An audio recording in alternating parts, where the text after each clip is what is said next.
Muito bem, estamos aqui novamente com uma nova conversa sobre o PL 238, dada a relevância e importância dessa proposta de lei. Mas agora eu estou falando com o meu amigo Fabiano, que é um especialista em desenvolvimento regional, e eu acho que a gente tem uma oportunidade de justamente contextualizar o PL nessa visão do macro, do coletivo, do impacto regional. Fabiano, para a gente começar a conversa, assim, a gente em off aqui estava conversando um pouco, e você me falou dessa tua preocupação de quando você olha para o macro. Detalhe um pouquinho melhor essa ideia para a gente.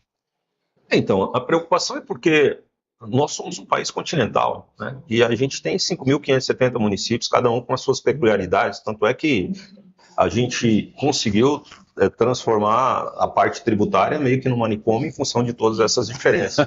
Mas a gente está tentando resgatar isso agora.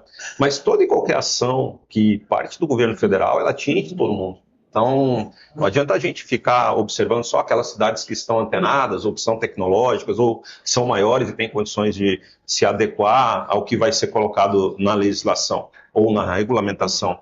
A gente precisa ter a preocupação com quem está lá na ponta, porque senão a gente gera muito mais desigualdade.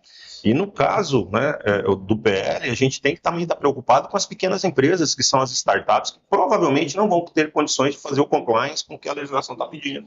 Então, isso me preocupa, porque se a gente quer ser um país desenvolvido, quais são os motores ou os drivers desse desenvolvimento? Com certeza, você pode ter certeza que a gente está falando aí de uma instituição que seja forte, que tenha, sim, a sua regulamentação, mas que essa regulamentação esteja preocupada com quem está lá na ponta e com a maioria, que são justamente os menores. Fabiano, na tua visão, quando a gente fala de inteligência artificial enquanto um instrumento de desenvolvimento regional, óbvio que a gente talvez não tenha números aqui para apresentar, mas quais são os grandes impactos no desenvolvimento econômico, desenvolvimento social, especialmente das cidades pequenas ou dos rincões do interior brasileiro?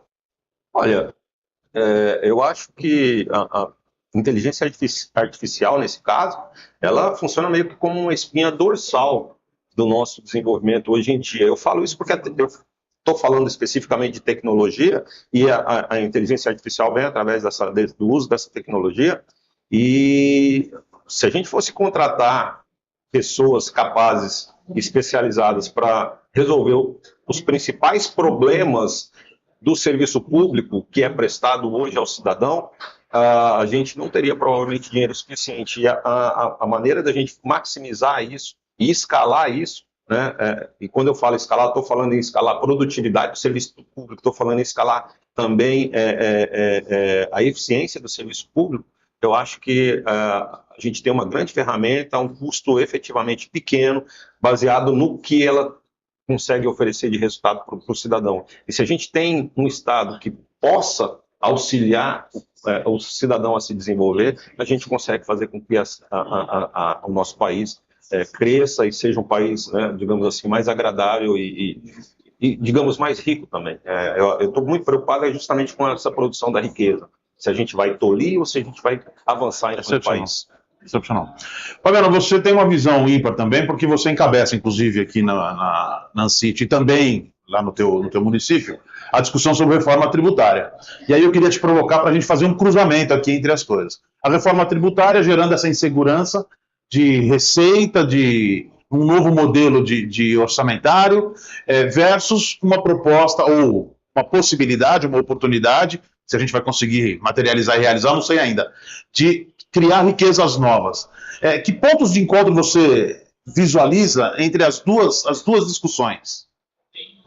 Olha, eu acho que a proposta da reforma tributária é tentar minimizar os problemas, todas as diversidades que nós temos dentro do país do ponto de vista de entendimento tributário.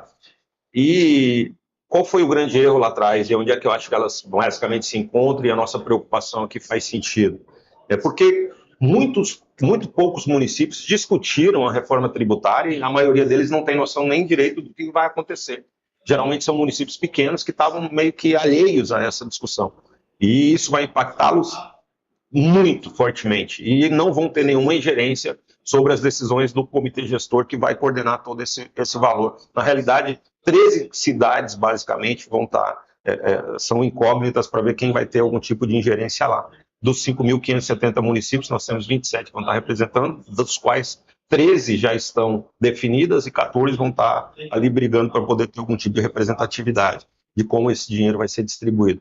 A mesma coisa, se a gente ficar alheio a essa discussão de pode ser que depois a gente tenha que vir aqui e tentar buscar regulamentar através da ANPD, né? Ou seja, algum tipo de regulamentação secundária que possa diminuir os impactos daquilo que a gente não discutiu agora. E eu acho que a ANCIT é um ambiente adequado, porque nós somos a associação nacional com a maior quantidade de cidades ligadas à tecnologia, e nós temos know-how e condições e competência para falar sobre esse assunto e discutir isso, e levar, inclusive, proposituras de emendas ao Congresso Nacional. Excelente, Fabiano. Mais uma vez, um prazer falar contigo, sempre é. E eu agradeço muito a tua disponibilidade e agradeço a possibilidade de a gente falar para o público sobre um tema que nos interessa. Muito obrigado. Satisfação é sempre minha, professor. Muito bom.